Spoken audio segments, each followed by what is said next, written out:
తాకట్లో ఉన్న మీ బంగారాన్ని విడిపించి ఆ రోజు ఆన్లైన్ రేటుకి కొంటాం. Sharma gold company. నమస్కారం, సుమన్ టీవీకి స్వాగతం. నేను మానస. ఈ రోజు మనతో పాటు ఉన్నారు డాక్టర్ లక్కరాజు నిర్మల గారు, కవయిత్రి, అలాగే విశ్వ నియమాల ప్రచారకురాలు. వారితో మాట్లాడదాము. ఇప్పుడు యోగా డే రాబోతోంది, సో ఆ విశిష్టత గురించి తెలుసుకుందాం.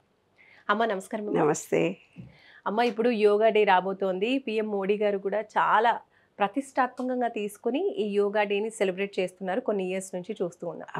నిజానికి అంటే యోగా డేకి అంత ప్రాముఖ్యత ఎందుకుంది? అలాగే విశ్వ నియమాల్లో చూసినట్లయితే ఈ విశ్వంలో యోగాకి మనిషికి ఉన్నటువంటి ఆ రిలేషన్ గురించి తెలియజేయండి. తప్పకుండా. యోగ్ అంటేనే కలయిక. అంటే ఏంది, మనము విశ్వము వేరు కాదు. విశ్వము మనము ఒకటే. మనలో పంచభూతాలు ఉన్నాయి, విశ్వంలో పంచభూతాలు ఉన్నాయి. ఇప్పుడు ఏదో మీరు మ్యూజిక్ పెట్టుకొని డింగ్ డింగ్ డింగ్ డింగ్ డింగ్ డింగ్ డ్యాన్సులు చేస్తారు కదా, ఏవో పాటలతో కూడా చేస్తారు. అవన్నీ యోగా అంటారు. అవి యోగా కావు. యోగ అంటే మన శరీరాన్ని విశ్వానికి కనెక్షన్. సెల్ ఫోన్కి కనెక్షన్ ఎలా పెట్టుకుంటారు? మీరు సిమ్ కార్డు నుంచి సిమ్ పెట్టేసి దీనికి సిమ్ పెట్టేసి ఎలక్ట్రిసిటీకి పెట్టుకుంటారు కదా, అలాగా మన బాడీ నుంచి విశ్వానికి కనెక్షన్ కలుపుకునేది యోగా. యోగ అంటే కలయిక, అంటే కనెక్షన్ కలపాలి అని అర్థం. ఈ విశ్వానికి మన బాడీకి కనెక్షన్ కలపాలి. కనెక్షన్ ఏముంది మనకు? దానికి మధ్యలో విశ్వానికి మనకు బ్రీతింగ్, బ్రీత్ ద్వారా ఉంది, శబ్దము ద్వారా ఉంది. అండ్ శబ్దము ద్వారా ఎలాగుంటుంది? శబ్దానికి ఒక లయ ఉంటుంది. అవునా? నీటిలో కనుక అలలు ఉన్నట్టుగానే మన శరీరంలో 72% వాటర్ ఉంది. అంటే ఒక లయ ఉంది. ఆ లయనే ఓంకారము. ఓం అనే బీజాక్షరం విశ్వంలో ఉంటుంది, మనలో కూడా ఉంటుంది. పూర్వము ఏమో చెప్పేవాళ్ళు ఏంటంటే, అబ్బో ఆయన మోక్షాన్ని పొందాడు, మోక్షము. మోక్షం లేదు, ఈక్షం లేదు. ఏమిటిదంటే ఇప్పుడు ఇయర్ అన్నీ పెట్టుకొని డ్యాన్స్ చేస్తారు కదా, సెల్ ఫోన్లో పాటలు వస్తుంటే చూసి డ్యాన్స్ చేసుకుంటూ పోతుంటారు. వెనకటికైతే అయ్యో పిచ్చోడేమో పాపం అనుకునేవాళ్ళం. ఇవాళ మనకు తెలిసిపోయింది. ఒకళ్ళొకళ్ళే మాట్లాడుకోవడం, ఒక్కొక్కళ్ళే నవ్వుకుంటూ పోవడం, ఒక్కొక్కళ్ళే ఏడుస్తూ అరుచుకుంటూ పోవడం మనకు అలవాటైపోయింది. ఇప్పుడు అది ఏంటంటే చెవులకు పెట్టుకొని వింటారు కదా. అప్పుడు వాళ్ళు ఓం అనే బీజాక్షరం చేత విశ్వంలో నాసా ప్రయోగాలు కూడా చేసి చెప్పింది. విశ్వం నుంచి నిరంతరం సూర్యుడి నుంచి, గాలి నుంచి, మళ్ళీ అంటేనేమో నీటిలో నుంచి, ప్రతిదాని నుంచి ఓంకార శబ్దం వస్తుంది. మన శరీరంలో కూడా నిరంతరము ఇలా సైలెన్స్గా ఉన్నప్పుడైతే మన బ్రీతింగ్ మనకు వినిపిస్తుంది మామూలుగా. ఇంకా సైలెన్స్గా ఉండి ఓంకారాన్ని మీరు జపించినట్టయితే కనుక మీ బ్లాకేజెస్ అన్నీ ఓపెన్ అయి ఉంటే కనుక ఈ ఓంకారము ఆ ఓంకారానికి లయం కుదిరి మంచిగా డాన్స్ చేస్తారు. అదే మోక్షం. మోక్షం అంటే ఎక్కడికో పోతే ఎక్కడికడో స్వర్గం, అక్కడ లేదు ఇక్కడ లేదు. ఆ బీజాక్షరం చేత వాళ్ళు జపించడం మూలంగా ఆనందకరమైనటువంటి అద్భుతమైన చైతన్యమైనటువంటి లయ మనలో ఏర్పడుతుంది. మన శరీరంలో ఓంకారానికి దాన్ని అప్పుడు వాళ్ళు ఏం చేశారంటే ఓం అనేది ఒక కనెక్షన్ వైర్గా పెట్టుకున్నారు. కాబట్టి ఓం అనే బీజాక్షరాన్ని ఇట్లా కూర్చొని చెప్పిస్తారు.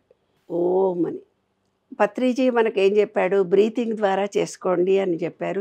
విపాసన కోర్సులో కూడా బ్రీత్ ద్వారానే విశ్వంతో మనకు కనెక్షన్ కలుగుతుంది.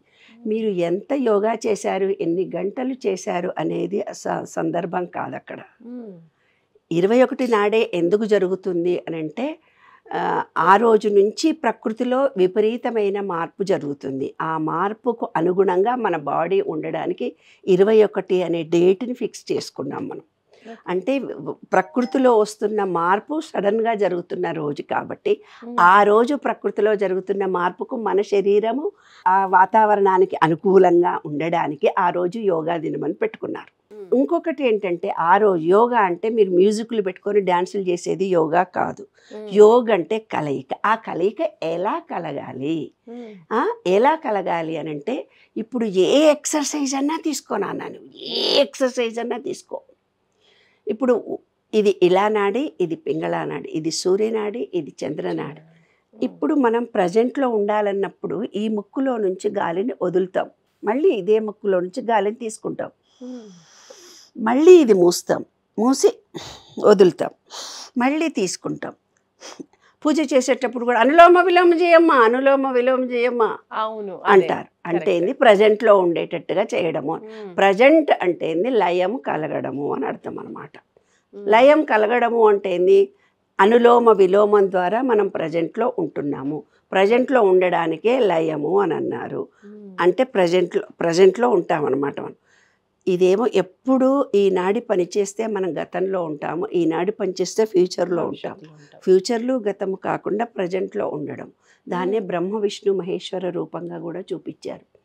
శివ అంటే గడిచిపోయిన కాలం అని అర్థం, విష్ణు అంటే ప్రజెంట్, ఫ్యూచర్ అంటే బ్రహ్మ.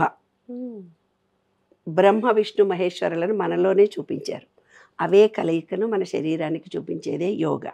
యోగా ఎన్ని గంటలు చేశారు అనేది కాదు మీకు అక్కడ. ఏ ఎక్సర్సైజ్ చేస్తున్నా బ్రీత్ తీసుకొని వదిలిపెట్టడం చేసినప్పుడే మీకు లయం కలుగుతుంది, లేకపోతే లయ కలగదు. శ్వాసపై ధ్యాస. ఎలాగంటే ఏదో చిన్న ఎక్సర్సైజ్ భుజం చూద్దాం మనం. ఇప్పుడు ఈ తలకాయని తిప్పుదాం. ఫస్ట్ ఇక్కడ తలకాయని ఏం చేస్తున్నా, రైట్కి తిప్పుతున్నా, గాలి తీసుకొని వదిలిపెడుతున్నా. ఆత్మ, శరీరము, మనస్సు మూడు కలవాలి. ఎప్పుడు దేంతో కలవాలి? ఈ విశ్వంతో కలవాలి, విశ్వంలో ఉన్న చైతన్యంతో కలవాలి.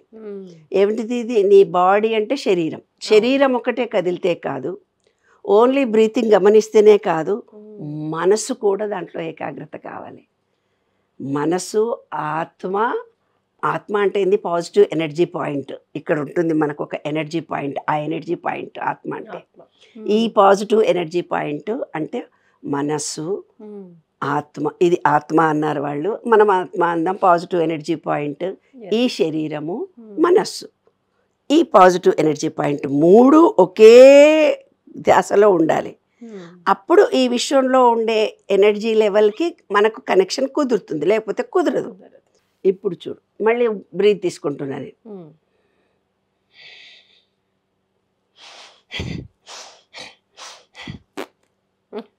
నీకు ఎనర్జీ రాదు. యోగ అంటే ఏంటంటే మనస్సు, ఆత్మ అంటే ఎనర్జీ పాయింట్, బాడీలో అన్నీ ఒకేసారి విశ్వంతో కనెక్షన్ కలవాలి. కలిగినప్పుడు మాత్రమే నీకు ఏ ఎక్సర్సైజ్ చేయకుండా కూర్చొని నీవు ఆలోచించినా కూడా నీకంత ఎనర్జీ వస్తుంది. మెడిటేషన్ చేయండి అని చాలామంది చెప్తుంటారు కదా. మెడిటేషన్ చెయ్యాలనుకున్న వాళ్ళకు నాకు మెడిటేషన్ కుదరట్లేదు, నా మనసు ఎక్కడెక్కడో పరిగెడుతుంది అని అంటారు. మనసు అనేది పరిగెత్తకుండా ఉండడానికి యోగా చెయ్యకుండా ఉన్న వాళ్ళకి మెడిటేషన్ రాదు. మినిమము మనము ప్రతి అవయవాన్ని కదపటమే యోగా. యోగా అంటే ఎక్కడికో పోయి కూర్చొని గంటలు చేయాల్సినంత అవసరం లేదు. నీవు ఇంట్లో కుర్చీలో కూర్చోను, ఇదిగో ఈ పాయింట్లన్నీ వచ్చినాయి, ఇది వచ్చేసింది, ఇది వచ్చేసింది. అంటే బాడీలో ఉండే ప్రతి పార్ట్ను కదలడమే యోగా. అదే యోగా దినము. పేపర్ల మీద పేపర్లు, వాటి మీద ఎవరెవరో చెప్పేస్తున్నారు. దానికి కారణం ఏంటంటే మన ఎనర్జీ పాయింట్, మన మనస్సు, మన శరీరము విశ్వంతో కనెక్షన్ పొందడానికి ఒక చిన్న టెక్నిక్ యోగా. అది చేస్తేనే, యోగా కరెక్ట్గా చేస్తేనే మెడిటేషన్ కుదురుతుంది. మెడిటేషన్, యోగా ఎప్పుడైతే కనెక్షన్ మనకు కుదిరిందో మనం ప్రజెంట్లో ఉంటాము. అంటే ఏంటి? మనం ఆరోగ్యంగా ఉంటాము, ఆనందంగా ఉంటాము, సంతోషంగా ఉంటాము, బ్యాలెన్స్డ్ మైండ్ మనకు వస్తుంది. ఏదైనా క్రిటికల్ ప్రాబ్లమ్స్ మన జీవితంలో మనం ఎదుర్కొనేవి వచ్చినప్పుడు మనకి, ఇప్పుడు డాక్టర్ దగ్గరికి పోతే నువ్వు యోగా చేయిపోమ్మా, కొంచెము యోగా చేస్తే మోకాళ్ళు అరిగిపోయిన వాళ్ళకు యోగా చేయండి అంటారు, అవునా? నడుము నొప్పి వచ్చిన వాళ్ళకు పడుకొని అంటారు, లేకపోతే పవనముక్తాసనం చేయిపోమ్మా అంటారు గ్యాస్ ట్రబుల్ వస్తే. అంటే మన శరీరానికి వచ్చే ప్రతి రుగ్మతికి కూడా యోగా ద్వారా పరిష్కార మార్గాలు ఉన్నాయి అనేది సత్యం. అది యోగా దినం. చాలా బాగా చెప్పారమ్మా. నేను యోగా ప్రత్యేకత గురించి తెలియజేయండి అన్నాను, దాంతో పాటుగా టోటల్ గా అసలు యోగా కూడా చేసి చూపించారు కూర్చున్న దగ్గర. అంటే పెద్దవాళ్ళు అనుకుంటూ ఉంటారు ఏంటంటే Yes, మనకి నాన్న. హెల్త్ బాగాలేనప్పుడు చేయగలమా అనే కళ్ళది ఒక కూడా డౌట్ చేయొచ్చు. అనేది వస్తూ కళ్ళు ఉంటుంది. కూడా నాన్న, మ్మ్. కళ్ళు ఎంత ఈజీ తెలుసా? కూర్చున్న చోటనే మ్మ్. కళ్ళు ఈ right left left. Right left breath తీసుకోవాలి, వదలాలి. దీనికి కూడా మ్మ్. అలా. కన్నును మ్మ్. 8 ఆకారంలో తిప్పమంటారు. మ్మ్. 8 అంటే అనంతత్వం. మ్మ్. అంటే నీవేదైనా ఒక రాయిని విసిరితే అది భూమి మీద మళ్ళీ నీకే వస్తుంది కదా. అవును. నీవే థాట్ని రిలీజ్ చేస్తావో అదే థాట్ మళ్ళీ నీకు వస్తుంది అని చెప్పడము అనంతత్వము. దాన్నే ఇప్పుడు యోగా Infinity. వాళ్ళు ఏం చేశారంటే 8 ఆకారం ఇచ్చి మీరు దాని చుట్టూ నడవండి, మీకు బీపీ పోతుంది, షుగర్ పోతుంది, అది పోతుంది, ఇది పోతుంది. అదేమి కాదు. అనంతత్వంలో మనలో అనంతత్వం. ఈ విశ్వం అనేది ఒక పెద్ద జీరో, మనం అనేది కూడా ఒక జీరో. మనం ఒక శూన్యము, విశ్వం ఒక శూన్యం. శూన్యం నుంచే శబ్దం పుడుతుంది అనేది అంతర రహస్యం. రైట్ అమ్మా, చాలా చక్కగా వివరించారమ్మా, ధన్యవాదాలు.